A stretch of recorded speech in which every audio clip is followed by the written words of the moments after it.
Bueno, les cuento un poquitito quién soy yo. Bueno, mi nombre es Jesús Agudelo, soy felizmente casado. Mi esposa se llama Catalina Herrera. Tengo 5 hijos: Miguel Ángel, que tiene 19 años, Emanuel, que tiene 17, Josué, que tiene 13 años, Mariana, que tiene 9, y Pablo de Dios, que es el niño, tiene ahorita en agosto cumple 3 añitos. No. Esa es mi familia. Vivimos en Medellín, pero yo no soy de acá de Medellín, mi esposa tampoco. Somos de un pueblo cercano a Medellín que queda hacia el occidente antioqueño, se llama San Jerónimo. Ese es un pueblito, una tierrita caliente. Entonces, soy de allá, de ese hermoso municipio, cerca a Santa Fe de Antioquia. De hecho, cuando se va uno desde Medellín eh, hacia Santa Fe de Antioquia, primero tiene que pasar por San Jerónimo. Entonces, para los que no lo conocen, pues por ahí lo pueden encontrar. Entonces, ese es mi municipio. Y allí empieza mi historia. Allí empieza mi historia. Entonces, no sé si hay algo adicional que quieran decir o arrancamos de una vez. Arranque que ellos van preguntando. Ellos Arranque, mi empiezan hermano. a Listo, preguntar. perfecto.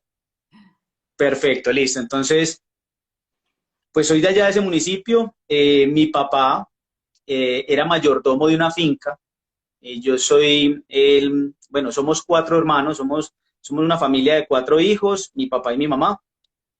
Y vivimos en esa finca. Yo llegué a esa finca de 2 meses de nacido y allí estuve hasta mis 16 años. Estuve hasta los 16 años en esa finca y allí empieza mi historia. A ver, les cuento un poquitico. Mi papá era el mayordomo. Entonces, esa finca nunca la alquilaron. Esa finca siempre eran los mismos dueños de la finca allá pues como de veraneo, una casa de veraneo, y allá estaban. Pero pasó algo muy curioso. Yo me gradué en 1995. Ese diciembre, por primera vez, alquilaron esa finca. Y yo digo que eso también fue una protección de Dios. Les voy a decir por qué. Porque yo andaba en mi rebeldía, mi edad más rebelde, por allá en mis 16 años, que uno cree que es de mejor estrato que los papás, uno cree que uno sabe más, o sea, uno se cree pues como la última Coca-Cola del desierto. Muy sobradito. Y sí, demasiado, demasiado sobradito. Pero entre todo eso, había una moda. Obviamente, nosotros tenemos un enemigo. El primer enemigo del alma es el mundo. Entonces el mundo nos trae las modas. Y la moda que había en ese momento era la música rock. Entonces yo era seguidor de Guns N' Roses, AC/DC, Def Leppard, Poison, pues todas esas bandas de rock. Entonces yo era, mejor dicho, metalero prácticamente. Bueno, Metallica, ahí estaba, o sea, era... Entonces yo digo que le doy gracias a Dios porque miren, me sacó gracias a Dios de ese mundo. Muchos de mis compañeros, bueno, muchos no, algunos de mis compañeros que vivieron esa época conmigo, hoy en día son satánicos. Entonces yo creo que Dios me protegió y ya voy a ir contando un poquitico por qué. Entonces alquilaron la finca, primera vez que la alquilaban. Eso fue en diciembre de 1995. Quien alquiló la finca fue un pastor de la iglesia Cuadrangular que quedaba en Envigado. Entonces, o sea, personas muy buenas, que fueron donde nosotros, donde el mayordomo, donde mi papá, mi mamá y nosotros, y nos dijeron: queremos enseñarles a orar, queremos orar por ustedes, enseñarles a leer la Biblia. Y para mí eso fue algo como novedoso, porque, a ver, yo criticaba mucho la iglesia. De hecho, todavía sin estar fuera de ella, yo la criticaba mucho. ¿Pero por qué la criticaba? Porque yo vengo de una familia en donde me enseñaron a rezar, pero a las malas. Es decir, en mi casa se hacía el rosario a las 7 de la noche puntual, y usted tenía que dejar de hacer lo que estuviera haciendo y se tenía que rezar. Entonces yo aprendí así, ¿cierto? Se rezaba. Yo iba a misa porque me decían que tenía que ir a misa. Entonces yo iba los domingos a misa, pero la misa mía era misa de atrio. De atrio. Los que saben que es una misa de atrio es porque en algún momento pasaron por esa soberbia, que uno ni siquiera entraba, uno se quedaba mirando. Eso, es correcto. Así es, así es. Entonces, la verdad, pues fui muy mal católico, no conocía mi fe. Hay una frase que yo repito mucho y me gusta que de pronto la interioricemos, y es que nadie ama lo que no conoce. Nadie ama lo que no conoce. Si yo no conozco mi fe, cualquier fe me sirve. Si no conozco mi fe, cualquiera me sirve. Entonces, vuelvo al tema. Entonces, obviamente yo criticaba mucho la iglesia porque yo estudiaba en un colegio de monjitas y la verdad no me echaron del colegio porque las monjitas iban a bañarse en piscina en la finca. Si no, me hubieran echado, pues, era por lo único que no me echaban. Entonces, yo criticaba como mucho eso, yo decía, pero bueno, y también criticaba mucho a uno de los sacerdotes de la parroquia, bueno, muchas cosas, porque en ese tiempo se hacían las mejores fiestas de San Jerónimo con las mejores orquestas, entonces yo decía, pero el sacerdote, ¿por qué se emborracha? Es decir, yo criticaba y criticaba y criticaba, tenía un dedo muy señalador, es decir, yo era el juez y era el dedo más rápido del oeste para juzgar, yo decía, vea, tremendo, tremendo, entonces siempre eso entraba como en conflicto conmigo. Entonces, cuando empecé a conocer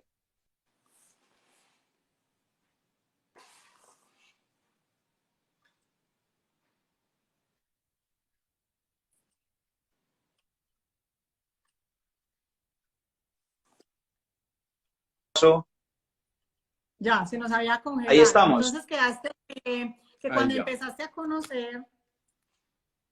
Sí, entonces nos empezaron a enseñar cosas muy bonitas y yo me enamoré de eso, me enamoré, me gustó. Y en el 96, es decir, al año siguiente, en enero, yo ya me venía para Medellín a estudiar y a trabajar, a hacer vida.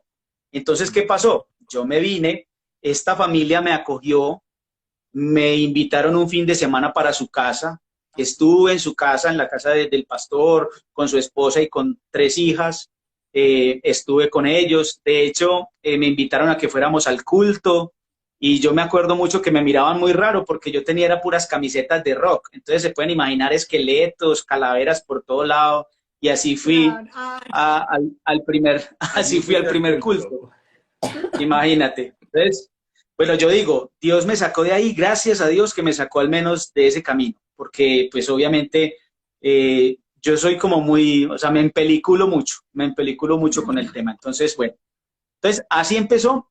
Ya a partir de ahí, cuando ya empecé a conocer acerca de la Iglesia Católica, no seguí practicando. Mi esposa, que también es de San Jerónimo, nosotros éramos novios, es decir, ella fue mi primer novia, hoy en día es mi esposa, yo creo que alcanzamos a romper todos esos paradigmas que dicen que la novia del estudiante no es la esposa del profesional, que los noviazgos largos no terminan juntos, bueno, un montón de cosas, ella me conoció mal católico y después me conoció, pero fanático protestante, o sea, fanático, que me gustaban argumentos. Y mi esposa, bueno, yo digo, qué pesar de mi esposa, porque ella me decía, es que yo no sé cómo explicarle. Y yo, pero es que yo necesito que me explique, yo necesito argumentos. Entonces me empecé a llenar de muchas cosas de estas, entonces me alejé de la iglesia. En el 98 conocí Pero es porque tu esposa sí otra. era católica en ese momento. Sí, no, ella era católica, pero todavía éramos novios, en ese momento éramos novios. En el 98 me pasé para otra iglesia que se llama Senfol, Centros de Formación y Liderazgo Cristiano, y estuve desde el 98 hasta el 2011. Es decir, yo estuve alejado de la iglesia católica 16 años.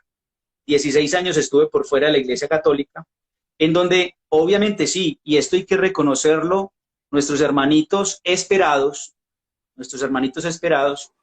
son muy buenos conocedores de la palabra de Dios, es decir, estudian la palabra de Dios.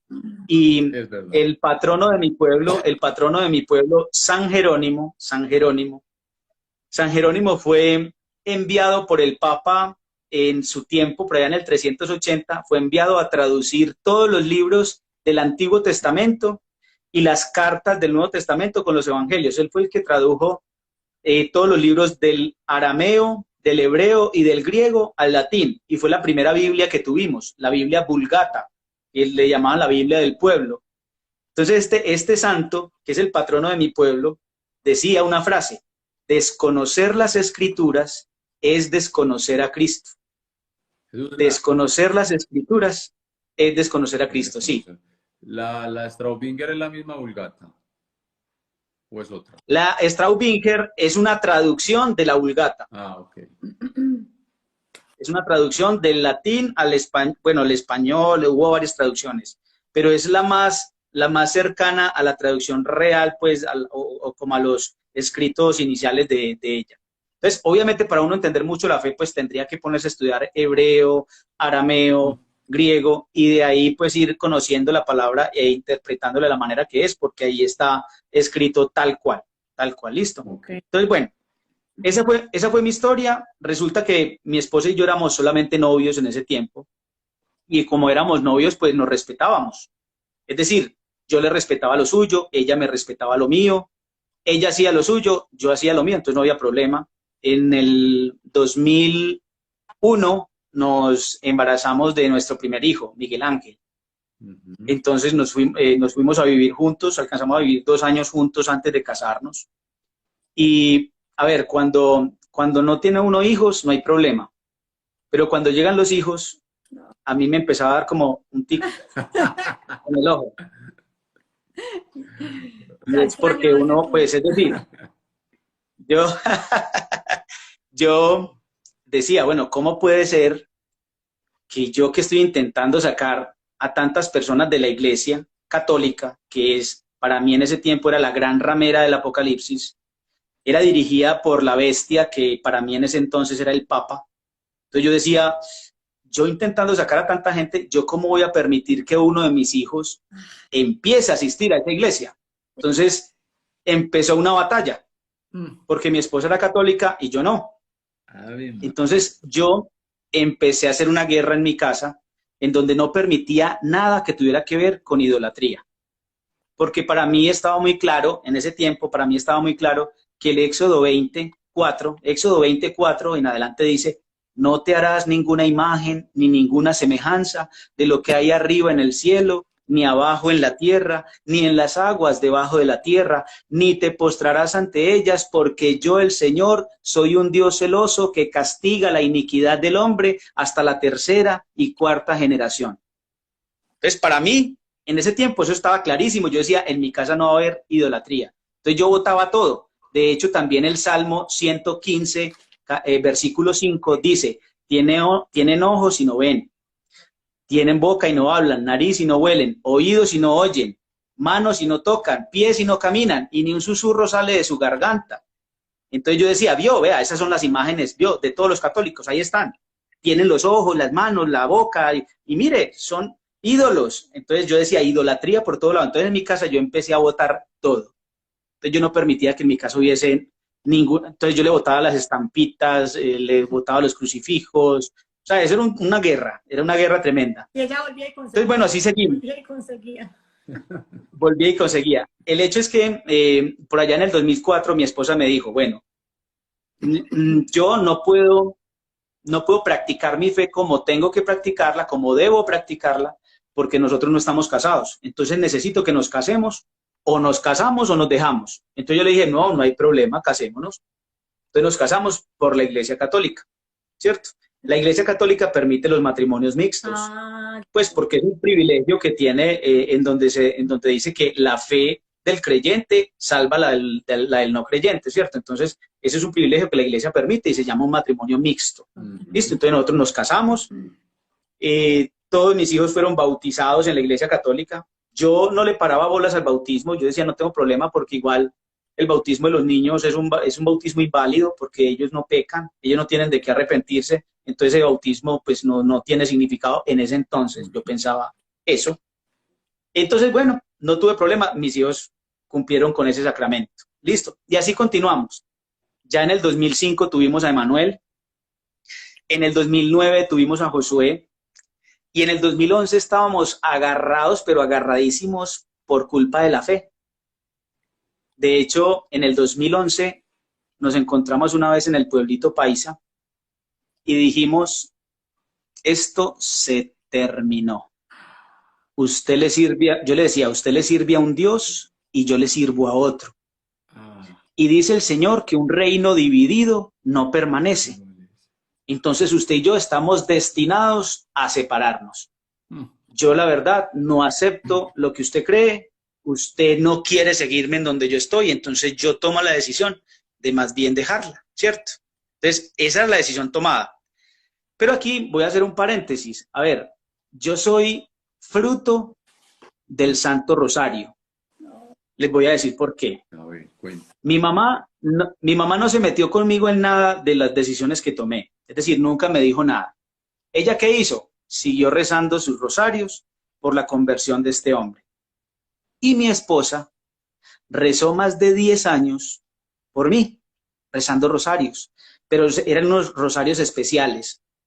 Resulta que cuando ella llegaba a una parroquia nueva, ella se iba rezando desde el atrio hasta el altar de rodillas, rezando todos los rosarios por mí, por la conversión mía. Más de 10 años. Ella me dice que fueron alrededor de unos 14 años. Ay, Jesús. Entonces, imagínense pues el tema. Yo, la verdad, yo no sabía. Pero una vez sí me di cuenta de algo. Llegué a la casa, ella estaba dormida y vi que las rodillas le estaban sangrando. Y yo dije, ve, quién sabe dónde se caería. Bueno, eso fue en el 2011. Entonces ella, ahí me di cuenta por qué le sangraban. Me invitó, me dijo, vamos a Itagüí, a un lugar de monjitas. Itagüí es un municipio aquí aledaño a Medellín. Y me dijo, vamos a un lugar de monjitas que ellas recogen ancianitos de la calle. Vamos y hacemos como esa obra de caridad, de acompañarlos, de cantarles canciones, algunas cositas. Entonces yo dije, vamos, no hay problema. Entonces el tema es que allá, en toda la mitad, hay una capilla. Y la capilla, pues, tiene allá el sagrario, el santísimo, ¿cierto? Entonces, cuando llegamos allá, me dijo ella, acompáñame a hacer un rosario. Entonces, volvió el tic en el ojo. Yo le dije, pues, usted sabe que yo rosarios no hago. Entonces ella me dijo, aunque sean Padre Nuestros. Yo decía, bueno, Mateo 6, y dice, pues, que cuando le dijeron al Señor, enséñanos a orar, él dijo, cuando oren, digan así, Padre Nuestro, que yo digo, bueno, Padre Nuestro, sí, listo.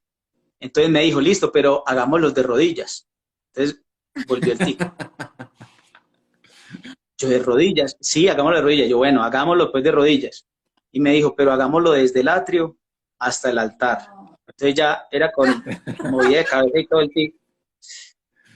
Y vea, y yo hice un rosario de puros Padre Nuestros, de rodillas hasta el altar. Ahí entendí por qué le sangraban las rodillas, por rezar por mí. Entonces, cierro ese paréntesis y continúo con la historia.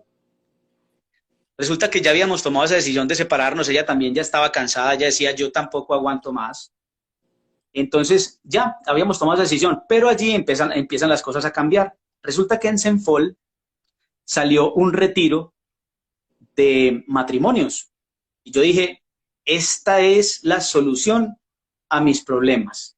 Voy a invitar a mi esposa y esta va a ser la última carta que vamos a tirar y que sea Dios quien la convierta. Yo le decía, Dios, conviértela, sácala ya de allá, yo quiero que la saques. Entonces yo le decía al Señor, hágale pues, yo la voy a llevar y que usted la convierta. Y así nos fuimos. Yo le dije, bueno, te voy a invitar a un retiro, yo muy digno, le dije, yo te voy a invitar a un retiro para intentar hacer lo último por este matrimonio. Entonces ella me dijo, de una, me dijo, sí, vamos. Y yo dije, ve, ya el Señor está actuando, el Señor está actuando. Ya empezó a actuar. Y nos fuimos para ese retiro. Resulta que yo no sé qué pasó, porque yo soy muy empeliculado, entonces yo no sé qué pasó con el de logística, pero el lugar de retiros al que fuimos es un lugar en San Antonio de Pereira, en Río Negro, que es de los lasallistas, de los de La Salle. Sí. Y eso allá en la mitad tiene una capilla con el Santísimo. Es más, llegamos a la habitación y en toda la cabecera de la cama había un crucifijo. Entonces vuelve el tic en el ojo. Yo decía, no puede ser, hay que echar al de logística. Hay que echar el de logística, hay que echarlo. O sea, ¿qué pasó? Bueno, el tema es que yo me mantenía cantando porque pertenecía al grupo de adoración, entonces cantaba. Y mi esposa estuvo en su salsa porque allá estaba el Santísimo, ella, mejor dicho, pasó mejor que yo. Pero sin embargo, yo decía, ya, el Señor la va a convertir, el Señor la va a convertir. Bueno, llegamos, eso fue de sábado a domingo. Entonces llegamos el domingo ya a la casa. Yo dije, yo la vi muy feliz. Yo dije, no, esa mujer es, mejor dicho, ya me va a decir que sí, que va a renunciar a la Iglesia Católica, que se va a ir conmigo, porque yo quería servir tiempo completo. Entonces, mejor dicho, yo decía, esto está listo. Llegamos a la casa y ella lo que hace es decirme, bueno, ya fuimos al suyo, ahora vamos a ir al mío. Ay, Dios. Eso se puso Se bueno. lo tenía guardadito. Retiro espiritual de lazos de amor mariano el 20 de julio del 2011. Es decir, al miércoles siguiente salía ese retiro. Y tú Ay. ni modo de decir que no cuando ella toda juiciosa. Entonces, obviamente, o sea, muy inteligente, ¿para qué? Muy inteligente. Mucho. Yo ya no podía decir que no, pero yo la verdad me llené de mucha soberbia y me dio mucha rabia, porque yo dije, ah, con razón, o sea, ella me la hizo, con razón no me dijo nada, me dijo que sí, que fuera. Entonces yo le dije al Señor, empecé en oración y le dije, bueno, Señor, yo voy a ir a ese retiro, pero me voy a sentar al frente y cuando me den el papayazo me voy a parar al frente y voy a convertir a toda esa mano de católicos. Y esa fue mi convicción. Y así me fui. Llegué al retiro y me senté al frente con mi Biblia, mi libreta de apuntes, incluso era la misma libreta de apuntes del retiro de Senfol, la misma, exactamente la misma, con mi lapicero. De hecho, en ese tiempo se usaban mucho las camaritas, unas camaritas digitales que habían. Yo andaba con una camarita, de hecho tengo fotos del retiro de Senfol y tengo fotos del retiro de Lazos. Entonces, esa no me la quitaron porque no era un celular, si no me lo hubieran quitado. Entonces, miren, pasó todo esto y dije yo, listo, así nos vamos. Y yo le decía al Señor, bueno, usted nos dijo que no tuviéramos miedo a la hora de hablar con los hombres, porque era el Espíritu Santo el que iba a hablar por nosotros, entonces usted me va a decir cuál es el momento y yo me voy a parar al frente y voy a convertirlos a todos. ¿Y a tu esposa no le Y así me daba fui. gusto llevarte allá que hicieras eso? Claro, claro. Es que es muy bonito escuchar la versión de ella, porque ella también hacía mucha fuerza. Ella decía, ahora que este loco no va a salir por allá a hablar cosas y ella ya como trágame tierra, ¿cierto? Pero bueno, Ay, sí. así me fui.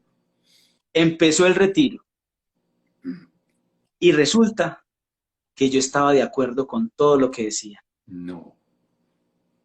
Y yo decía, pero, a ver, hablaron de la humildad. Y yo decía, claro, si Jesús dice, aprendan de mí que soy manso y humilde de corazón, ¿cómo me voy a ir? ¿Cómo va a salir al frente a decir que no? Entonces, hablaron acerca del aborto. Yo decía, pero si yo soy pro vida, yo también estoy a favor de la vida, ¿yo cómo me voy a ir en contra? O sea, todo lo que hablaban, No te yo daba ni decía, no, papayazo. no, nada, nada, nada, nada. Entonces llegó un momento en el que yo ya me estaba frustrando y entonces yo empecé a orarle al Señor, es más, empecé a pelear con él y a decirle, y entonces, a ver, pues, ¿cuál es el momento? ¿En qué momento es que yo me voy a parar allá? Porque no veía la ocasión como para hacerlo. Entonces Dios me hizo, vea, hay una actividad muy bonita del retiro en donde uno tiene la oportunidad de mirar hacia atrás y de mirar qué tan preparado puede estar incluso uno a la hora de que llegue la muerte. Es decir, si yo de verdad estoy preparado. Entonces uno empieza a ver que uno tiene un montón de pecados. Uno empieza a ver que uno tiene, uno santo no es. Y yo después de ver todo ese montón de pecados que tenía, Dios me hace esta pregunta. ¿Quién eres tú? Mostrándome mis pecados. Ay, bendito Dios. ¿Quién eres tú para señalar a un hijo mío?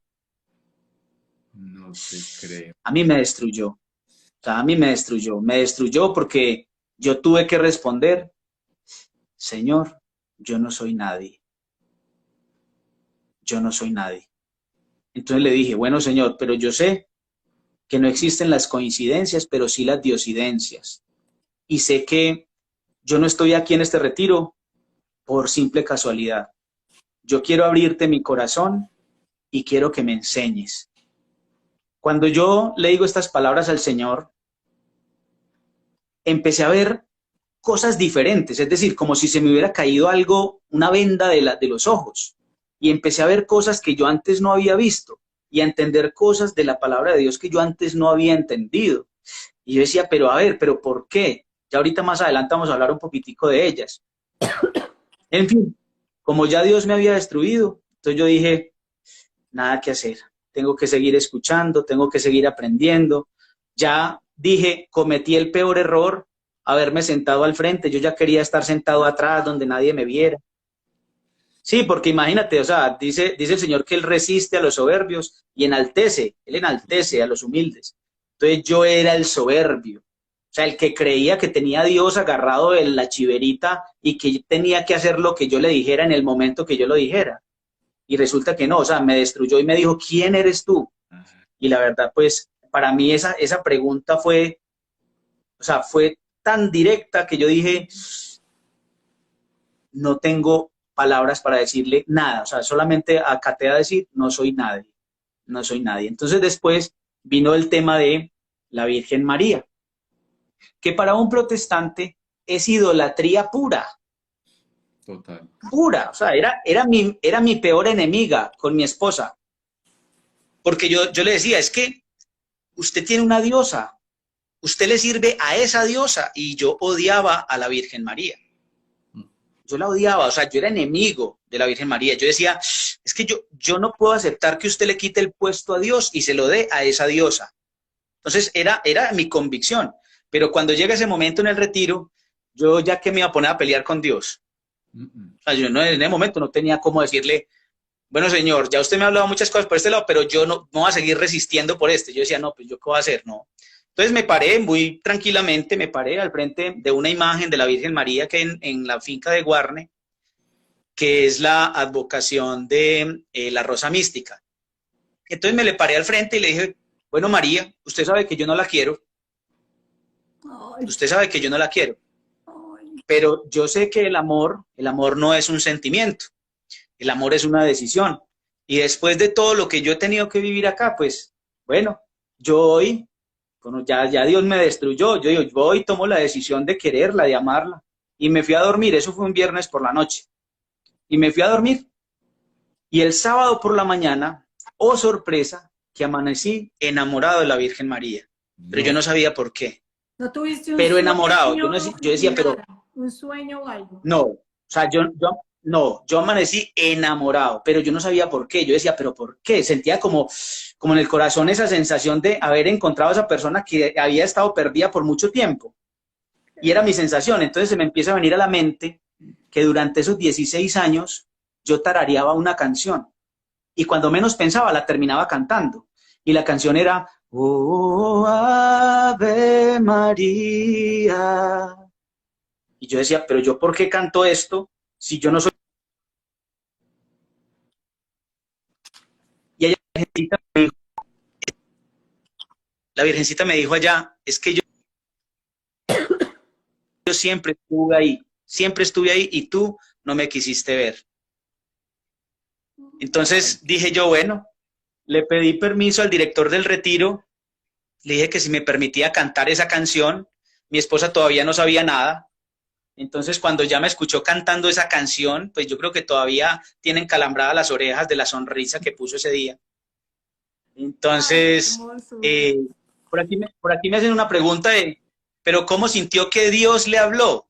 Miren, no es una palabra así directa, como auditiva, como que te diga, es que Él te está hablando auditivamente. No, Él te pone en el corazón, las palabras de Él.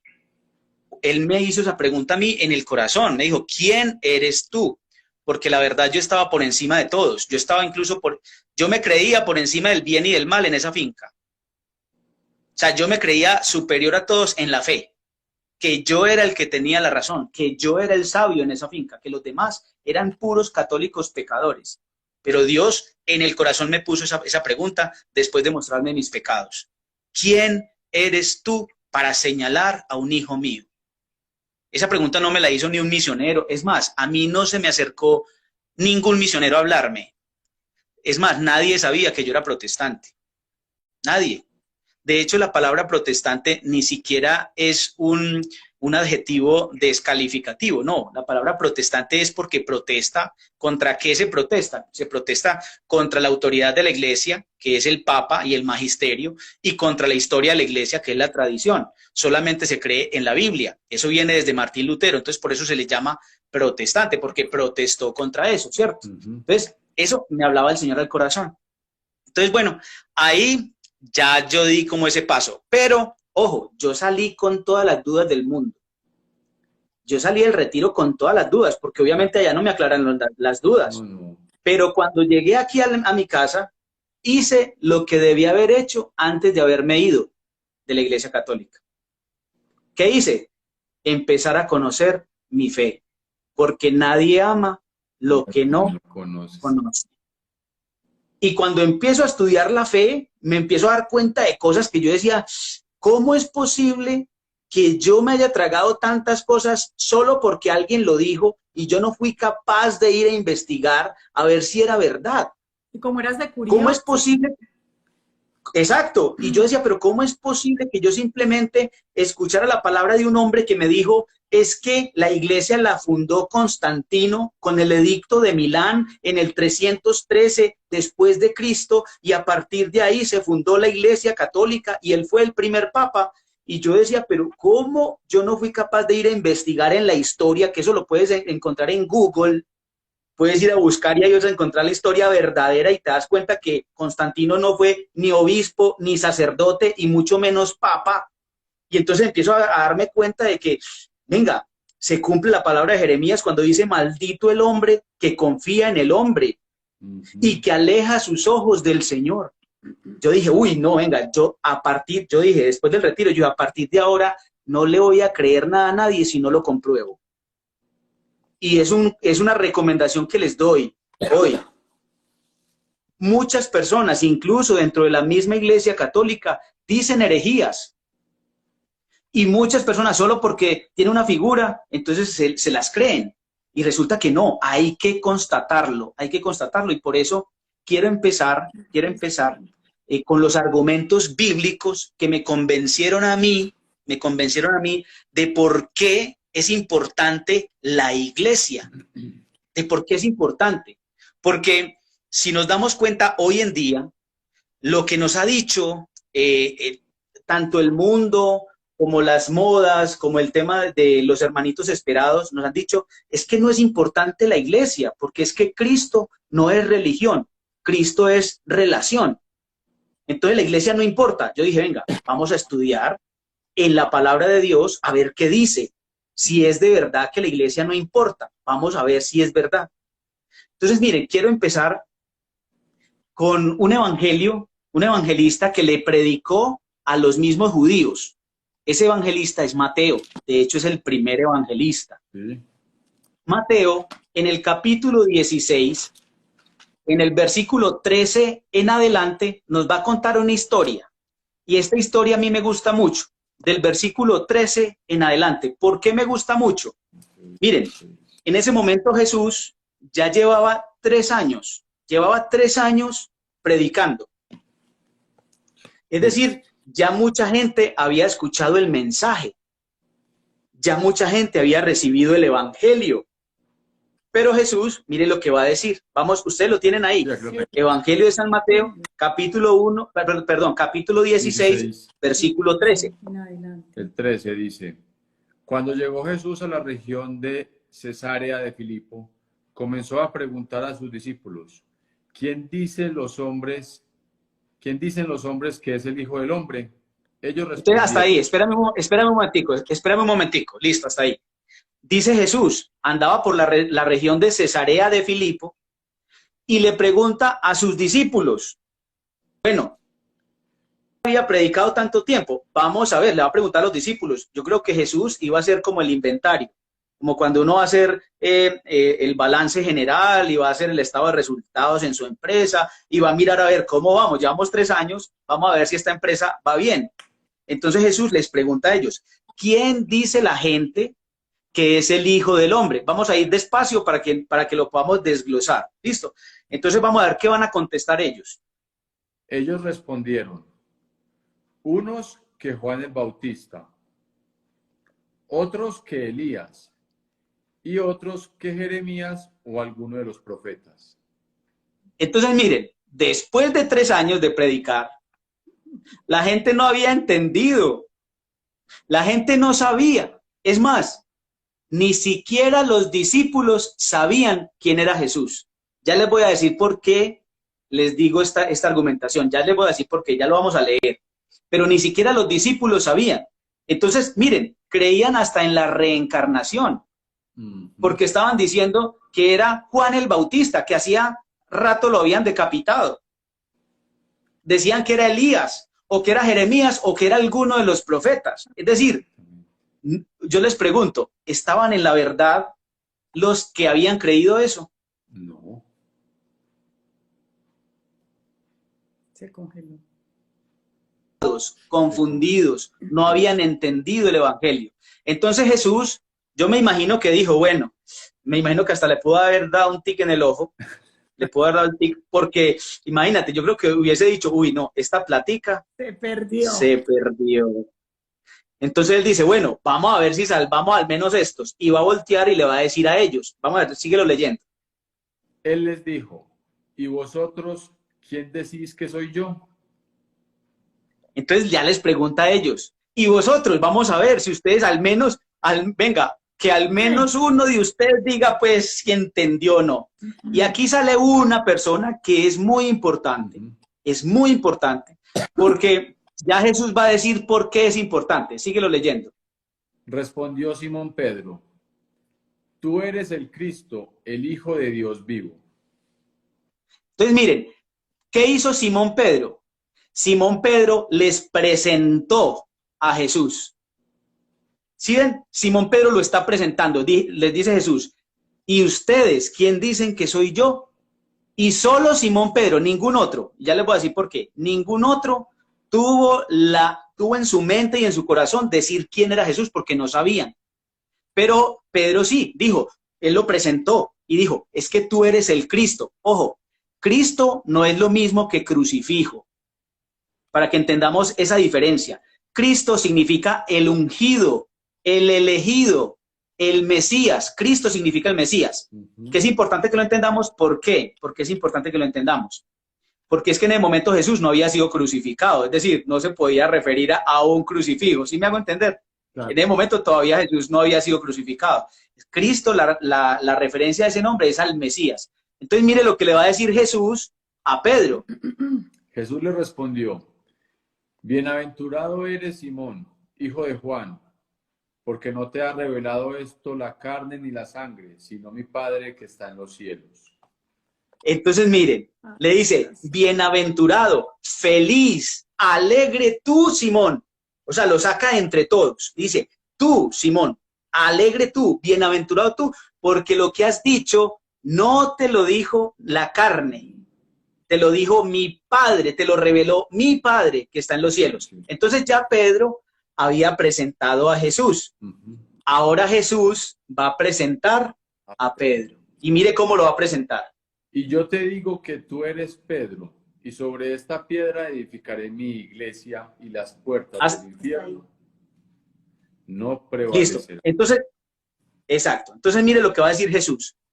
Ya Pedro había presentado a Cristo, a Jesús, ya le había dicho, tú eres el Cristo, el Mesías, el Hijo del Dios vivo. Entonces Jesús le dice, yo te digo, yo a mi vez te digo, es decir, ya él va a presentar a Pedro y va a decir, que tú eres Pedro, y sobre esta piedra edificaré mi iglesia. ¿Cuántas iglesias? Una. Una. Porque dijo mi iglesia. En ese momento existía una sola iglesia. ¿Qué iglesia existía hasta ese entonces? La Iglesia Católica. No. La Iglesia Católica apenas estaba fundando por Cristo. No existía. La única que existía era la Iglesia judía. La de los judíos, sí, obvio. Era la de los judíos, era la única, no habían más. Entonces Jesús, ¿qué estaba diciendo? Que él iba a fundar otra iglesia diferente, que no era la de los judíos, que era la de él, la de él. Por eso dijo, ya presentó a Pedro, yo te digo que tú eres Pedro, y sobre esta piedra edificaré mi iglesia. Resulta que yo decía que Jesús le había dicho, sí, tú eres Pedro, pero él volteó el dedo y se señaló a sí mismo y dijo, pero sobre esta roca, porque decíamos que él es la piedra angular que los arquitectos desecharon y que esa piedra se convirtió en la piedra del ángulo. Entonces que él volteó el dedo y se dijo a sí mismo, es que sobre mí, que eso significaba que era sobre mí, así me lo enseñaron a mí. Pero yo empiezo a buscar por toda la Biblia a ver si aparece en algún momento. Sí, yo decía que esa no era Pedro, o sea, no le estaba hablando a Pedro, que él se refería a sí mismo porque él era la piedra angular. Entonces yo no había entendido bien el tema, pero ahí más adelante, incluso en el versículo 19, nos vamos a dar cuenta que en todo momento se ha referido siempre a Pedro. A En el Pedro. versículo 19 se refirió a Pedro, pero todavía no lo leamos, porque aquí hay una promesa. Mire pues, aquí hay una promesa, es esta: Jesús, te digo que tú eres Pedro, y sobre esta piedra edificaré mi iglesia, una sola. Y dice, y el poder de la muerte, ni los abismos del infierno podrán vencerla, o podrán prevalecer contra ella. ¿Qué es esa promesa? Mire pues, que esto es importantísimo. Esta promesa es que la iglesia Jesús la fundaba y que iba a ser muy atacada, es decir, la iban a querer destruir hasta las fuerzas de los infiernos, la iban a querer destruir, pero que no prevalecerían contra ella. ¿Qué quiere decir esto? Que esa iglesia Nunca fue creada allí y tiene, mire, tiene, yo lo quisiera escribir con mayúsculas, tiene que existir desde ese momento hasta hoy, porque si dejó de existir en algún momento de la historia, entonces Jesús sería un mentiroso, porque él dijo que el poder de la muerte no prevalecería contra ella. Es una promesa que es de Jesús. Entonces, si Jesús lo dijo, entonces viene una pregunta lógica que yo me tengo que hacer. Venga, entonces, ¿cuál es esa iglesia? ¿Cuál es? Es una pregunta lógica. ¿Cuál es mi responsabilidad? Mire, ¿cuál es mi responsabilidad? Mi responsabilidad es ir a investigar cuál es esa iglesia que tiene historia desde Jesús hasta hoy y que no se ha acabado, que siempre ha sido esa iglesia. Esa es mi responsabilidad. ¿Listo? Entonces ahora sí vamos a ir al versículo 19 para que miremos que Jesús no se refería a sí mismo. Ok.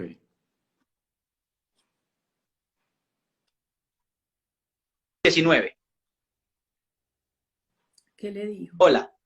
Leo. Ok. Vamos a leer el versículo 19, sí. Te daré las llaves del reino de los cielos. Y Ojo, mire pues lo que dice. Mire lo que dice. Te daré. Él no dice, me daré las llaves del reino de los cielos. No. Él dice, te daré. Es decir, todo el tiempo se ha referido a Pedro. Todo el tiempo. Porque dice, te daré las llaves del reino de los cielos. Y ahí empieza a darle autoridad. ¿Cuál es la autoridad que le da? Mire la autoridad que le da. Sigue. Y todo lo que ates sobre la tierra quedará atado en los cielos. Y todo lo que desates sobre la tierra quedará desatado en los cielos. Eso se llama autoridad.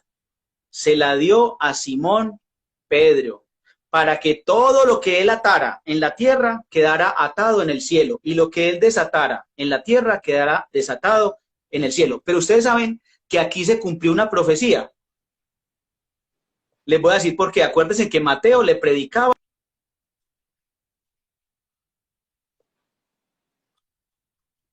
Uh-huh.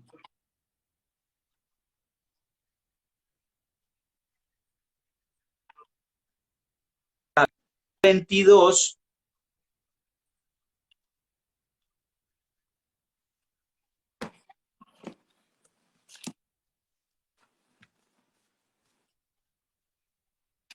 para que entendamos la promesa que se cumplió.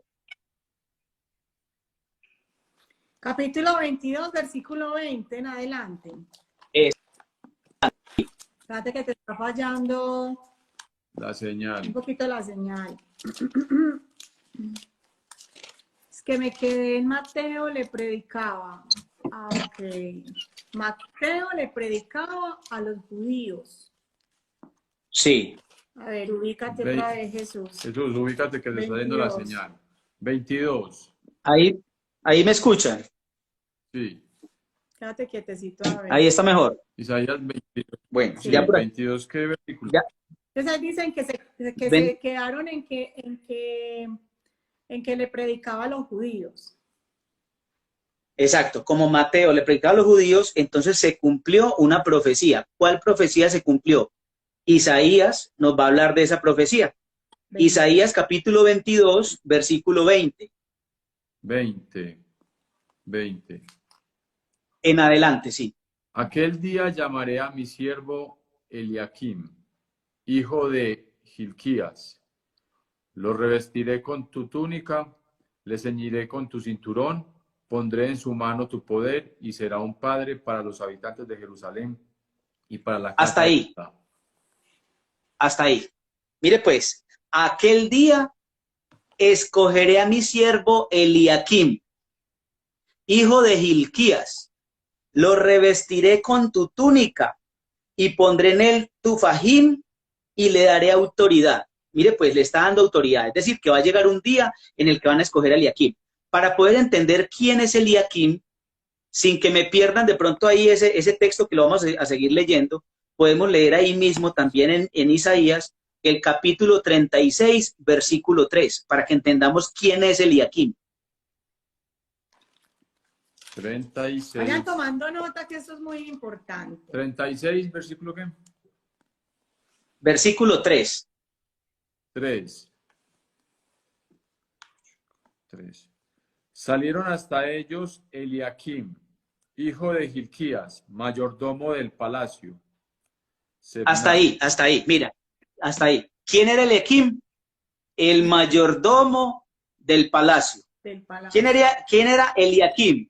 El mayordomo. No se les olvide esa palabra, mayordomo. ¿Listo? Entonces volvamos otra vez a la lectura de Isaías 22, 20 en adelante. Ese día vamos a volverlo a leer y continuamos. Ok. Aquel día llamaré a mi siervo Eliakim, hijo de Gilquías.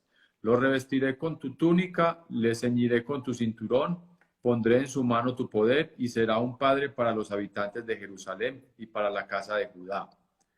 Pondré la llave... Hasta ahí, regálame un segundito. Hasta ahí, espérate. Mira lo que está diciendo. Y será un padre para Jerusalén y toda la casa de Judá. Es decir, que va a ser llamado padre. Padre. Padre. ¿Qué significa la palabra padre? Es lo mismo que significa la palabra papa. ¿Y saben quién es el papa? Es el mayordomo. El mayordomo escogido por Jesús. Pero ¿cómo vamos a constatarlo? Que si está hablando de lo mismo que está hablando Mateo 16, 18 y 19. Sigue leyendo y verá para que entendamos. Bueno, pondré la llave de la casa de David sobre su hombro. Abrirá y no habrá quien cierre. Cerrará y no habrá quien abra. Hasta ahí, miren. Lo que él ate, quedará atado. Lo que él desate, quedará desatado. ¿Por qué se los digo?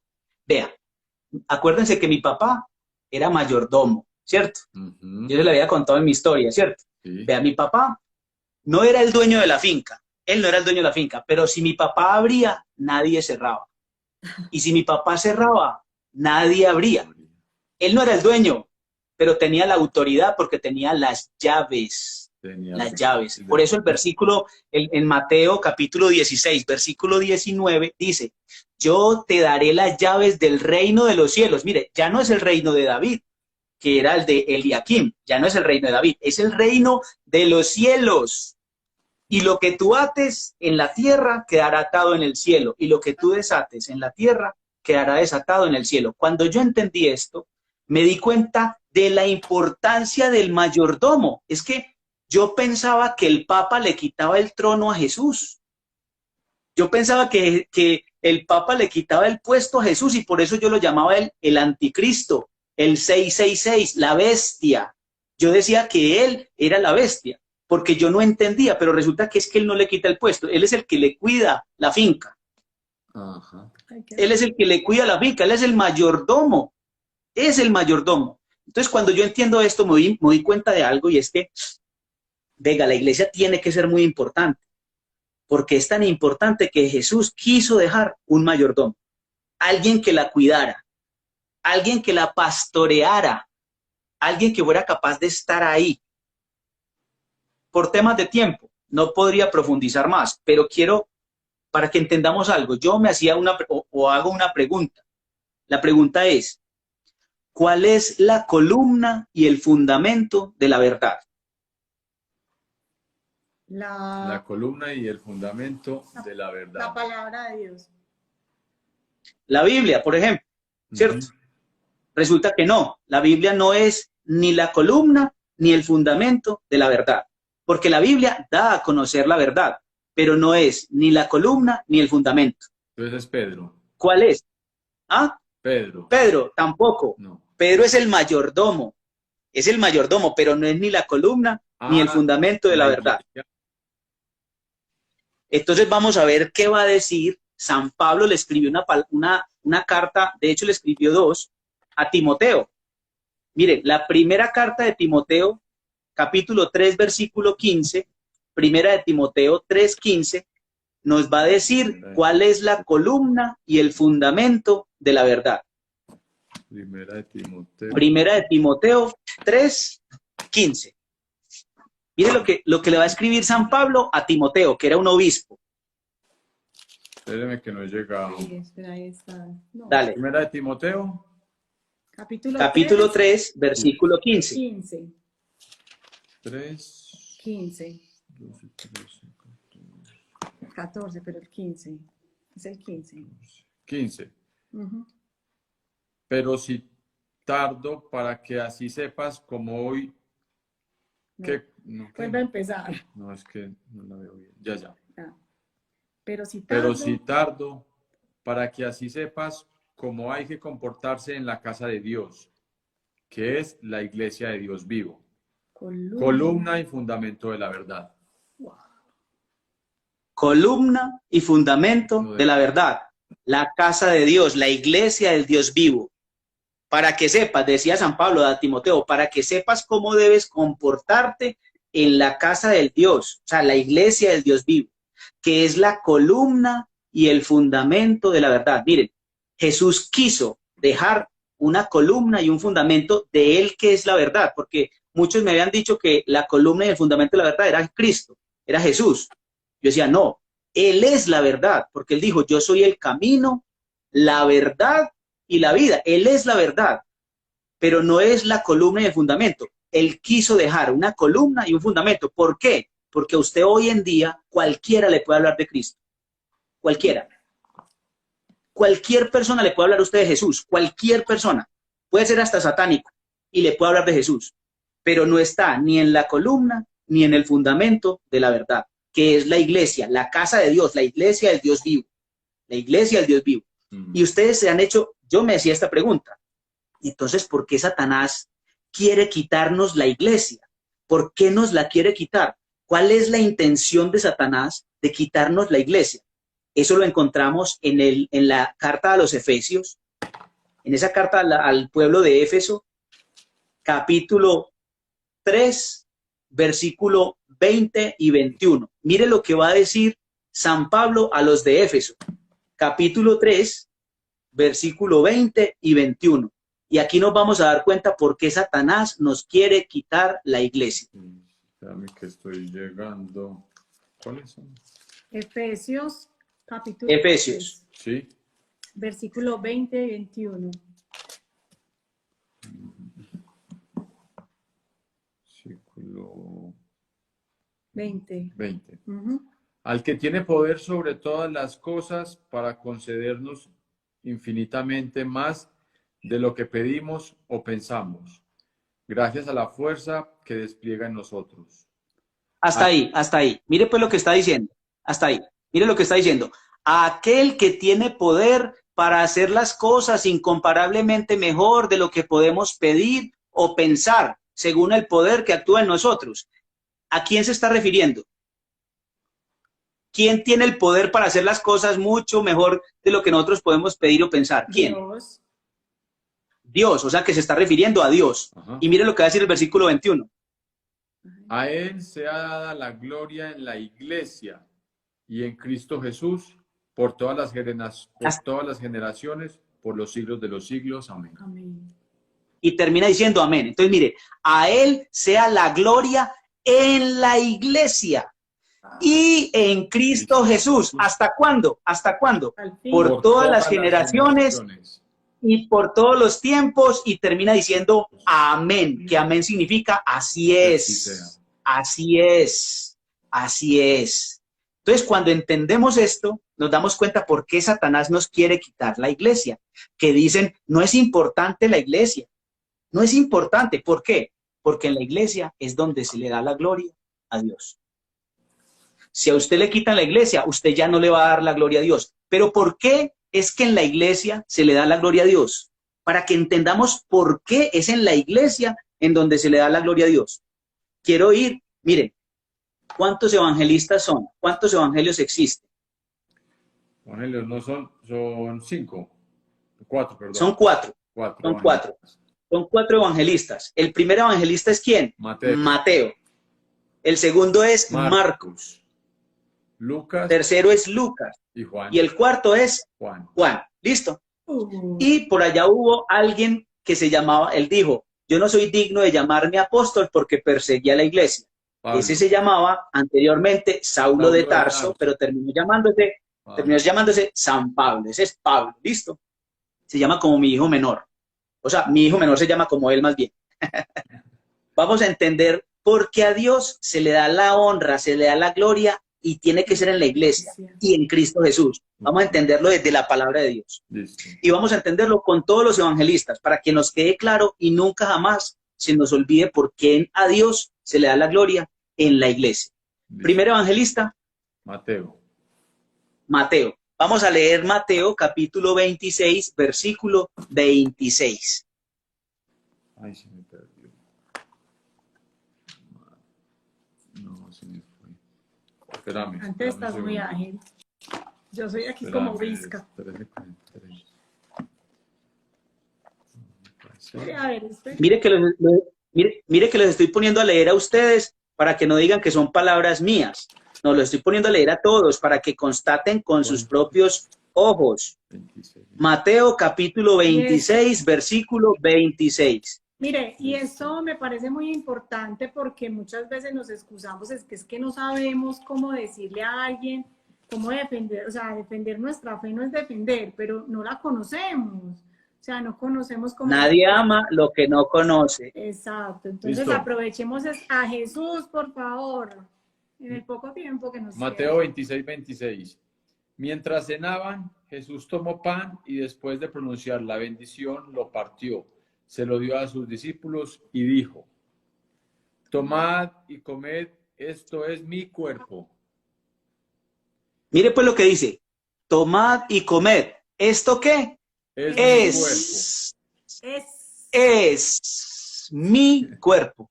Es mi cuerpo. Mire pues, pero pudo haber sido que Mateo se haya equivocado. Por eso dicen que cuando uno quiere que una verdad se sepa, uno tiene que buscar testigos, ¿cierto? Porque si no, sería la palabra del uno contra la del otro. Entonces, por eso hay que buscar unos testigos. Entonces, por eso vamos a constatarlo con los otros evangelistas. Vamos a ver si los otros dicen lo mismo o si quizás Mateo se equivocó y Jesús no dijo esto es, sino que él pudo haber dicho esto representa, esto simboliza, esto quiere decir. Vamos a ver, vamos a compararlo. Entonces ya vimos, Mateo 26, 26. ¿Cuál evangelista sigue? Marcos. Sigue San Marcos. San Marcos, vamos a leer el capítulo 14, el versículo 22. Marcos 14, 22. Mire lo que nos va a decir San Marcos. Vamos a ver si se parece a lo que dijo Mateo. 14. Capítulo 22. 22. Espérame, 14, 22 dice. 21. Mientras cenaban, tomó pan y después de pronunciar la bendición, lo partió, se lo dio a ellos y dijo, tomad, esto es mi cuerpo. Esto es mi cuerpo. Yo sé que no alcanza lo... O sea, ya tenemos dos testigos. ¿Listo? Y los dos han dicho exactamente lo mismo. Si están tomando... O sea, no se han equivocado. Lucas. Listo. Entonces, mire, sigamos con Lucas. Lucas, capítulo 22, versículo 19. Lucas, capítulo 22, versículo 19. Vamos a ver si Lucas va a decir una cosa diferente. Lucas 22. 19. Versículo 19, sí. No, ¿qué se era? 19. Uy, no. 10. 19. 18, 19. 18, 19.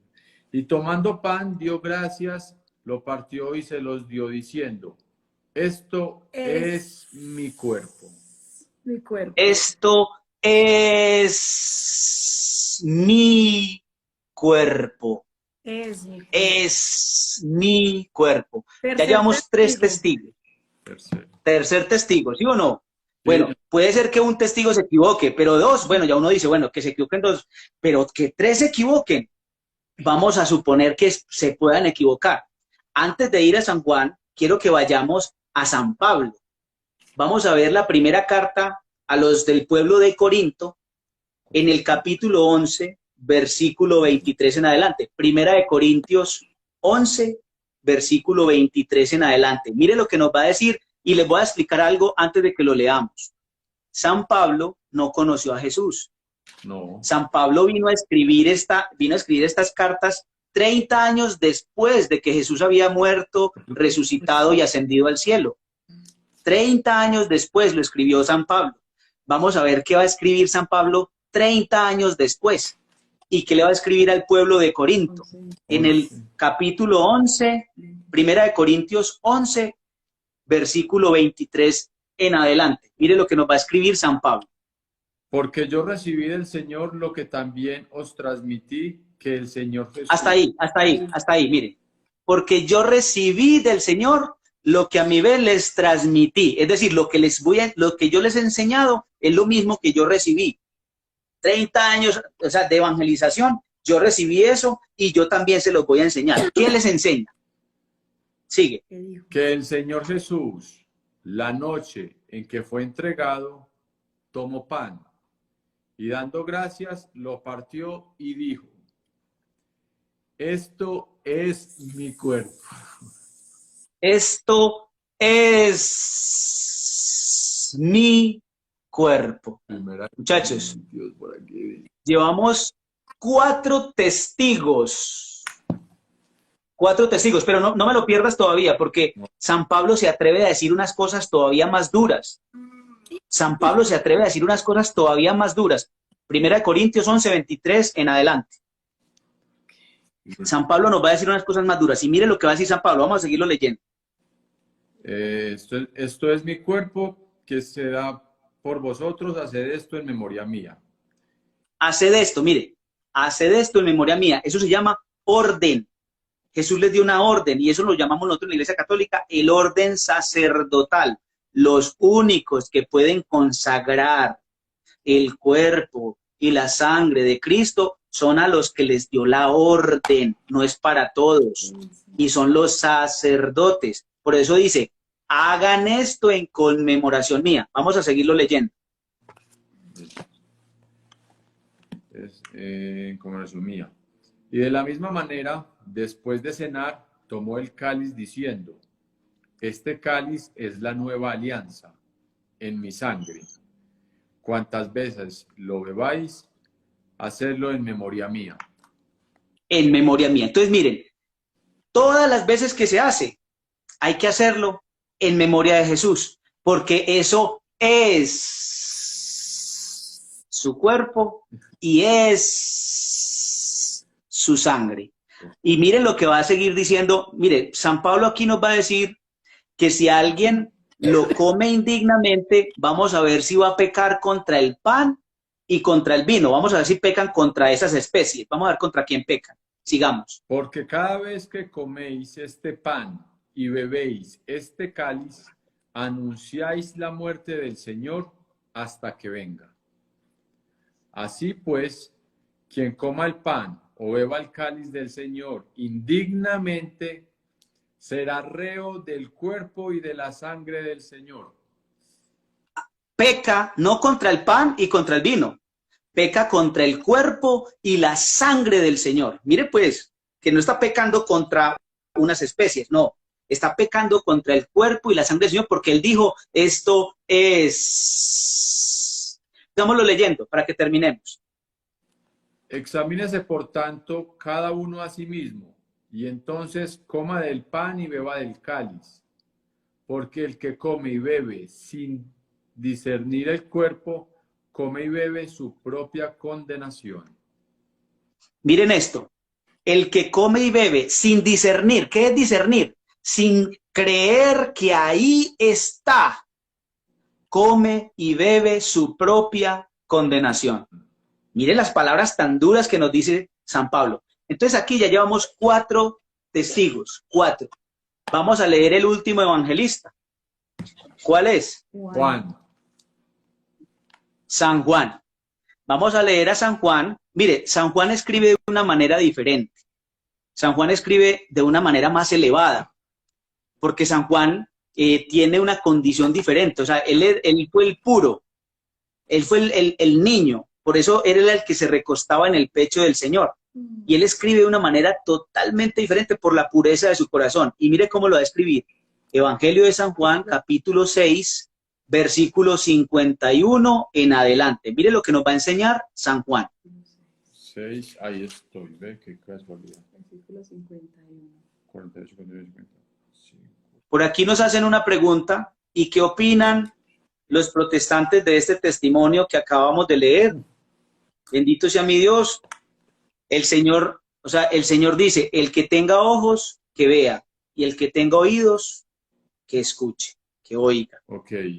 Yo estoy colocando no mis palabras, por eso ni siquiera yo lo estoy leyendo. Es que no sé si lo están leyendo ustedes. Estuvo desde el principio, pero Jesús fue protestante 16 años y realmente nos está contando, es como él volvió a la Iglesia Católica y ahora nos está enseñando cuáles son las citas en las que él lo hicieron a él reflexionar. Volver. Y encontrar la verdad. Vamos en Juan 6. Evangelio de San Juan, 51. Capítulo 6, versículo 51. Mire que San Juan va a hablar diferente que los otros. Mire pues lo que va a decir San Juan. Yo soy el pan vivo que ha bajado del cielo. Si alguno come este pan, vivirá eternamente. Y el pan que yo daré es mi carne para la vida del mundo. Mire pues lo que dice Jesús. Yo soy el pan vivo bajado del cielo. Quien come de este pan vivirá para siempre. Y el pan que yo daré es mi carne. Miren, yo quiero que nos pongamos en ese contexto histórico, que nos pongamos ahí en esa época. Hoy nosotros conocemos la Eucaristía. Entonces para nosotros es fácil entenderlo. Pero los que estaban con Jesús no sabían. De hecho, era tan duro el tema que mire lo que va a decir después. Sigue leyendo. Los judíos se pusieron a discutir entre ellos. ¿Cómo puede este darnos a comer su carne? Jesús les Mire dijo, pues, dicen los judíos, es que ¿cómo este va a salir con esa locura? ¿Cómo se le ocurre? O sea, pongámonos en los zapatos de ellos. Nosotros también hubiéramos dicho lo mismo. Chicos, y les digo, hasta los discípulos, los apóstoles, tampoco entendían. Y también decían lo mismo. ¿Cómo? Eso es una locura. ¿Cómo puede este darnos a comer su carne? Sigámoslo leyendo. Jesús les dijo, en verdad os digo, que si... Hasta ahí, miremos aquí. Mire lo que dice Jesús. Cuando Jesús habla, pues obviamente nosotros sabemos que es verdad. ¿Cierto? Porque es la palabra de Dios. Esa es la palabra de Jesús. Pero aquí dice, en verdad. Y no solamente lo dice una vez, sino que lo vuelve a repetir. En verdad. Lo dice 2 veces. ¿Y qué nos va a decir en verdad, en verdad? ¿Qué nos va a decir? Sigamos leyendo. En verdad os digo, que si no coméis la carne del Hijo del Hombre y no bebéis su sangre, no tendréis vida en vosotros. Si usted quiere tener vida, tiene que comer la carne y beber la sangre. Sigamos leyendo. El que come mi carne y bebe mi sangre tiene vida eterna, y yo le resucitaré en el último día. Porque mi carne es verdadera comida y mi sangre es verdadera bebida. El que come mi carne y bebe mi sangre permanece en mí y yo en él. Igual que el Padre que me envió vive y yo vivo por el Padre. Así, aquel que me come vivirá por mí. Este es el pan que ha bajado del cielo, no como el que comieron los padres y murieron. Quien come este pan vivirá eternamente. Mire pues mire la gracia tan hermosa que nos va a dar comer el cuerpo y la sangre. Eso que él dijo, esto es. Mire que ya San Juan no nos va a dejar duda alguna. San Juan ya nos lo está diciendo literal, que se lo tienen que comer. Se lo tienen que comer, nos lo está diciendo San Juan. Ya no solamente está diciendo que lo levantó y dijo, esto es mi cuerpo, sino que aquí está diciendo que se lo tienen que comer. ¿Y qué se tienen que comer? El pan vivo bajado del cielo. ¿Y cuál es ese pan? Mi carne, la que doy por la salvación del mundo. Mire qué cosa tan tremenda. Vamos a seguirlo leyendo. Estas cosas dijo en la sinagoga enseñando en Cafarnaúm. Al oír esto, muchos de sus discípulos dijeron, es dura esta enseñanza, ¿quién puede escucharla? Mire, hasta ahí, mire. Decían ellos, es que si yo voy a ser discípulo de Jesús y yo voy a tener que enseñarle a otro que se lo tiene que comer, uy, qué dura es esta enseñanza. ¿Quién va a querer escuchar eso? ¿Quién? Y miren, los mismos apóstoles tenían la misma duda, pero por temas de tiempo, miren, aquí pasa algo que yo lo llamo una diosidencia. ¿Ustedes saben cuál es el número de la bestia? Sí, 666. ¿Cuál es? 666. El 666. Estamos en el capítulo 6 de San Juan. Vamos a leer el versículo 66. Vamos a ver qué dice. 64. 60. Desde ese momento muchos discípulos se echaron atrás y ya no andaban con él. Abandonaron a Jesús. Satanás quiere que abandones a Jesús. Satanás quiere que lo dejes, que no lo busques, que no lo comas, que no vayas a comer el cuerpo y la sangre. Satanás quiere que lo abandones. Y tanto era el tema que no entendían ni los mismos apóstoles, que mire lo que va a pasar ahí. Ya lo abandonaron. Pero Jesús, aquí muchos dirían, no, es que él hablaba en parábolas. Pero cuando él hablaba en parábolas, él a la gente le hablaba en parábolas, pero a los apóstoles se las explicaba. Vamos a ver si Jesús va a voltear y les va a explicar a los apóstoles y les va a decir, venga, no, yo no quise decir que era literal. Yo no quise decir que me tenían que comer de verdad. Vamos a ver qué les va a decir Jesús. Vamos a ver. Entonces Jesús les dijo a los 12, ¿también vosotros queréis marcharos? Mire pues lo que les dice. Les abrió las puertas. No les explicó la parábola porque no era una parábola. Les dijo, ¿ustedes también se quieren ir? Les abrió las puertas. Y mira algo tan bonito, otra vez vuelve y salta Simón Pedro. Y Pedro, que tampoco entendía, ni ninguno de los apóstoles entendía, mire lo que va a decir Pedro. Le respondió Simón Pedro, Señor, ¿a quién iremos? Tú tienes palabras de vida eterna. Y síguelo leyendo. Nosotros hemos creído y conocido que tú eres el Santo de Dios. Entonces mire lo que dijo Pedro. Señor, yo no entiendo. O sea, es duro el lenguaje. ¿Cómo es posible que nos diga que tenemos que comerlo? Yo no lo entiendo, pero Pedro decía, Señor, así no lo entienda, ¿a quién vamos a ir? Si solo tú tienes palabras de vida eterna. Así yo no lo entienda, yo me quedo con usted. Eso dijo Pedro.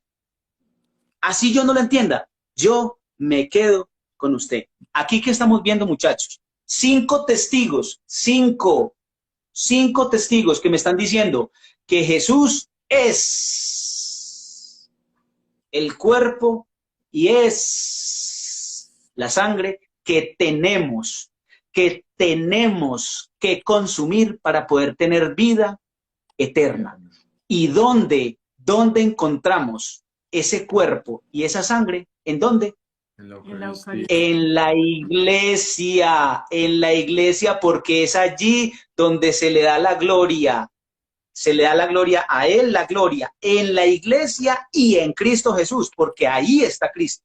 Si usted va a cualquier parroquia del mundo, usted ahí va a encontrar a Jesús, Eucaristía, para que le dé la gloria.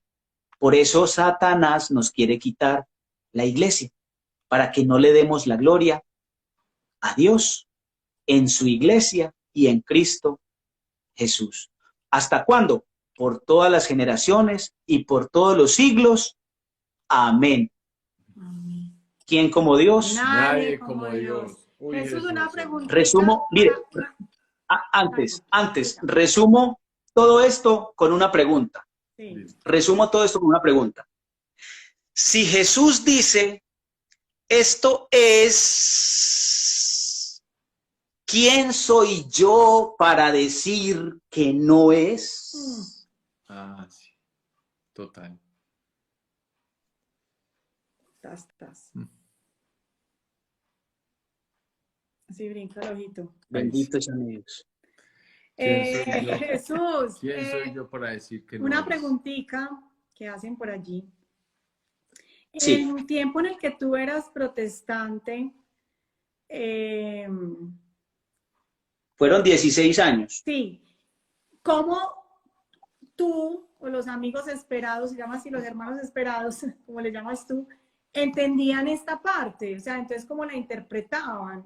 Yo no, yo tenía una venda en los ojos y mire, les voy a explicar esto. Mire, Jesús se juntaba con pecadores, él se juntaba con prostitutas, con publicanos y él no tenía problema, él no tenía ningún problema con eso, pero él había un tipo de pecado que no soportaba, que le hervía como la sangre. Es más, les decía hipócritas, raza de víboras, sepulcros blanqueados. Ujú. ¿A quiénes les decía eso?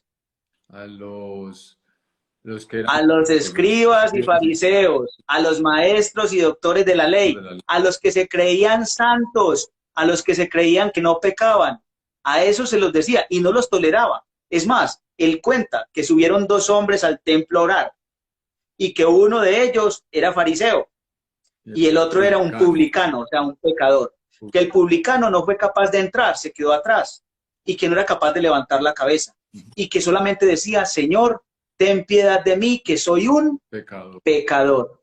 Mientras que el otro oraba de pie y decía grandes voces, Señor, gracias porque yo no peco, gracias porque yo doy mi diezmo, gracias porque yo no soy como ese publicano. Y dice que el publicano bajó justificado, pero ese fariseo no. ¿Por qué? Eso se llama soberbia espiritual. Dios no la tolera. Cuando yo llegué al retiro, yo llegué con mi soberbia espiritual por las nubes. ¿Qué hizo Dios? Me aplastó la soberbia espiritual. Cuando yo le dije, Señor, te abro mi corazón, fue el momento en el que se me destaparon los ojos y pude. Yo antes no lo veía y yo era fanático y defendía a capa y espada todo, pero yo no lo veía. Cuando yo le dije al Señor, te abro mi corazón, muéstrame, después de que me había destruido, ahí fue que entendí y yo decía, pero yo cómo no vi esto, yo cómo no lo vi, por 16 años me metieron los dedos en la boca y yo no lo vi. ¿Cómo fue posible? Eso se llama un espíritu de soberbia espiritual. Un espíritu de soberbia, un espíritu que confunde, un espíritu que no te deja ver, un espíritu que por más que te muestren la verdad, estás ciego, estás sordo. Por eso el Señor decía, el que tenga oídos que oiga, el que tenga ojos que vea. Y yo no lo veía. Y los hermanitos hoy en día pasan por lo mismo. Tenemos que orar mucho por ellos. Mire, mi esposa tuvo que orar más de 10 años para que Dios me destruyera la soberbia, esa soberbia espiritual. No quiere decir que yo no sea soberbio, bendito sea mi Dios, soy muy soberbio, pero Dios, por medio de las oraciones de mi esposa, me ayudó a romper esa soberbia espiritual. Entonces hay que rezar mucho por ellos, hay que pedir mucho por ellos. Y hay muchos temas que aquí no los alcanzamos a tocar. El tema de la Virgen María, el tema de la idolatría, el tema de los sacramentos, el bautismo, si es válido, si no es válido, el tema del sacerdocio. Hay muchos temas que aquí no nos van, exacto, toda la idolatría, la imagen. Aquí lo podemos tocar, pero nos quedaríamos, mejor dicho, un mes completo aquí hablando. Pero que si ustedes quieren, vea, tomen la decisión que yo tomé, conozcan su fe. Total. Conozcan su fe. Pero lo más Porque lindo, nadie Jesús, ama. es que, o sea, toda esta parte final donde vimos todos Esa estos, explicación. sí, todas estas citas, pero mira que en ese retiro él fue directo al corazón, o sea, tú todavía eso no lo habías analizado y tú dijiste, o sea, mira, solo es abrir el corazón y cómo Él es un caballero, y la Virgen María, cómo te abrazó y te inundó de ese amor impresionante. Luego fue que tú fuiste a decir, venga, un momentico, yo quiero Yo quiero estudiar. averiguar. Pero muchos preguntan, es que yo cómo lo siento en el corazón, es que cuando nos damos esa oportunidad, cuando nos abrimos, se siente en el corazón, uno sabe que no es uno, que no son tus Que no pensamientos, es producto de la imaginación. es tan claro lo que sientes que es él. Bueno, a ver, vamos a, solo la ultimita pregunta y ya, porque ya llevamos 1 hora y media, entonces se hace muy Ya me queda muy extenso, largo las el personitas no live. lo ven. Solamente esta Y la idea es que lo puedan ver y compartir. resumida, como para no dejarlos así. ¿Cuál es el argumento? Por aquí hay una pregunta, vea, aquí hay una pregunta, dice, ¿cuál es el argumento de que de él, por qué tienen menos libros? Listo, esto se refiere, y lo voy a decir de esta manera, a los números de libros que tiene la Biblia. Ujú. La Biblia, y eso hay que conocerlo desde la historia, los invito a que lo busquen en Google, lo pueden encontrar. Hubo un papa que se llama el Papa San Dámaso I. San Dámaso I, en el año 380 después de Cristo, él fue el que le dijo a San Jerónimo que fuera a traducir todo el Antiguo Testamento y todo el Nuevo Testamento. Es más, en ese momento empezaron a aparecer muchos libros y cartas que supuestamente eran inspirados por Dios.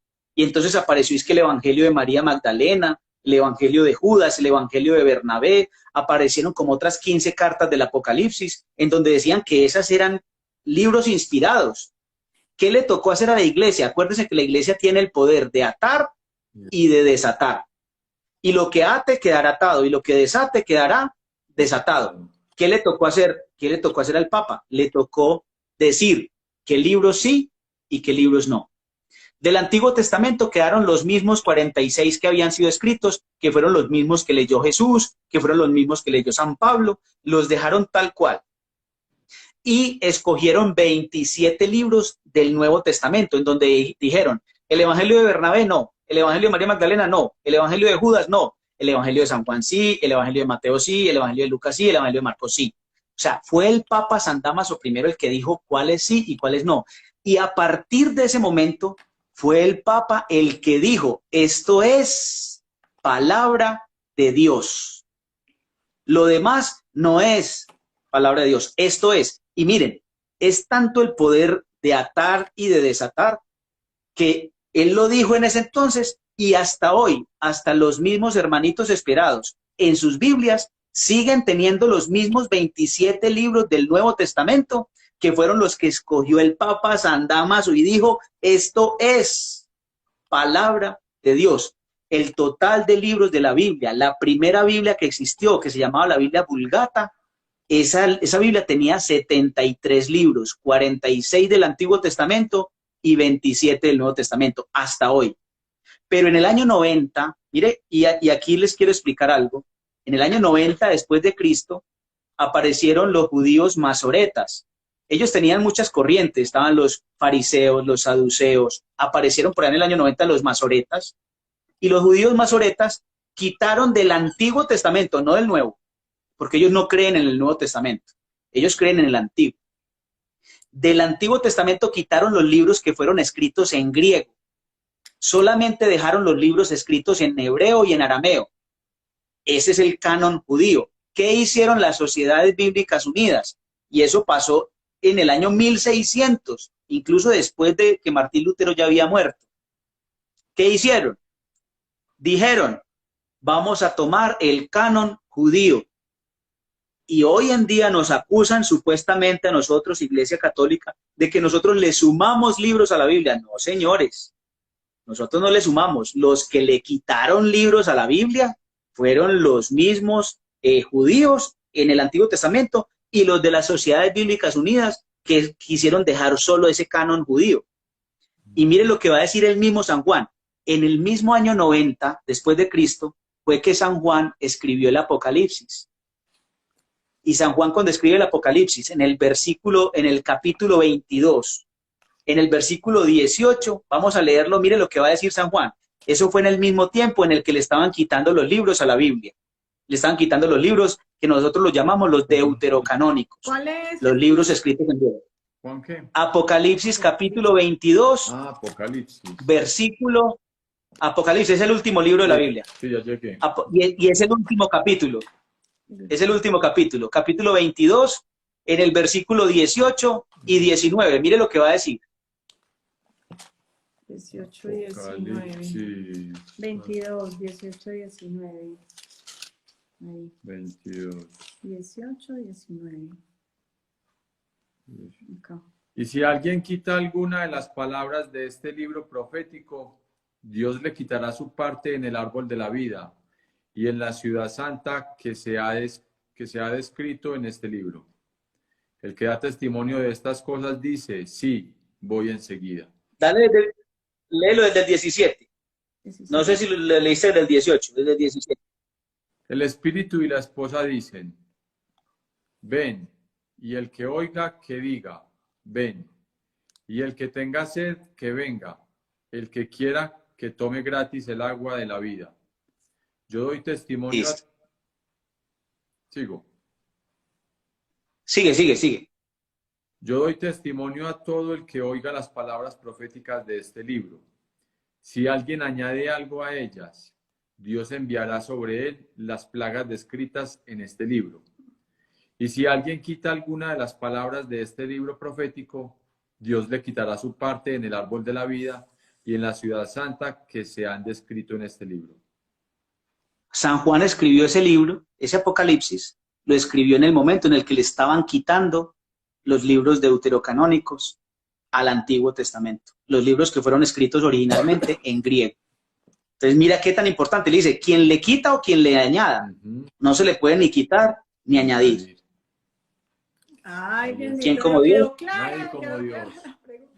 Ay, Jesús, vea, aquí nos podemos quedar porque como les dije al principio, los dones que Dios te ha dado son hermosos, hermosos, hermosos, hermosos. Y nos has dejado hoy un regalo gigante, un pedacito, porque como dices, nos podemos quedar meses enteros. Entonces, de verdad que Dios te bendiga por este espacio que sé que tus niños te pudieron haber necesitado. Otro día, qué rico poder tener a tu esposita también contigo, que es hermosa. Como siempre queda guardado, pero ¿para qué? ¿Para qué queda guardado? Es para que lo compartamos, para que lo disfrutemos, para que lo volvamos a ver. Son regalos, por eso se llama Regálame tu historia. ¿Sabías, Jesús? Por eso, algo que a mí me encanta. Para dar gloria a Dios. Algo que me encanta y es, nos dejas antojados. ¡Ay, sí! Y es la invitación muy clara, aprendamos de nuestra fe. Cuando no sabemos, al principio decías, es que cuando uno no sabe, como yo lo escuché algún día. Quien no conoce su fe, cualquier fe le sirve. Sí, y el que no sabe para dónde va, cualquier bus le sirve. Entonces, ahí está, por eso es que aprenda de la perdiditos. fe. Por eso es que a nosotros nos voltean así en un segundito, porque no tenemos conocimiento. Que vuélvanlo a invitar, ve ahí dice, vuélvanlo a invitar. Claro que lo vamos a volver a invitar, porque la verdad es que tenemos que aprender mucho y que Jesús tiene esos dones hermosos y además que no solo ese conocimiento, sino que el carisma que tienes para transmitirlo nos tienes, somos ahí. ¿Cuál es el Instagram de Jesús? Mira, Jesús no maneja Instagram, pero el que quiera hablar con él, que dónde pueden escuchar tus charlas, Jesús. Vean, Dios te está diciendo. Aquí. El que quiera hablar con Jesús, si quiere nos escriben y ya le preguntamos a Jesús que nos dé su autorización. Y le Enlazos de amor mariano. Le dan una llamadita. Pero Jesús maneja redes sociales. Pero bueno, entonces, Jesús, qué lindo apostolado sería que grabaras videitos y los subieras. Bueno, sería muy chévere. Muy chévere. Me comparten esto y lo vamos subiendo a ver qué vamos claro, logrando de pronto llegar a los corazones. De una. Bueno, un abracito. Bendiga, un abrazo muy grande, Jesús, saludes a tu esposita, a tus hijos, que Dios los bendiga. Muchas gracias. Esperemos que ya Dios hace su obra. Dios te guarde, mi hermano. Amén, así es. Terminémoslo con una oracióncita. Claro. Terminemos con una oración. Lo iniciamos con una oración, terminémoslo con una oración. En el nombre del Padre, y del Hijo, y del Espíritu Santo. Amén. Amén. Señor Jesús, te damos gracias por este tiempo que hemos podido compartir. Sabemos que lo que hemos hablado acá es tu palabra, Señor. Y tu palabra es viva y eficaz. Y penetra hasta los tuétanos, Señor. Penetra hasta lo profundo de nuestra alma. Señor, que tu palabra pueda bajar de nuestra mente a nuestro corazón. Y que podamos, de aquí en adelante, enamorarnos de conocerte allí en tu palabra. Gloria al Padre, y al Hijo, y al Espíritu Santo, como era en como el era en el principio, principio, ahora y siempre, ahora y por los siempre, siglos de los por los siglos. siglos de los siglos. Amén. Dios te Dios me los bendiga, bendiga. hermano. Cuídate mucho, una feliz noche. Gracias a todos por estar acá. Chao. Adiós a todos. Chao.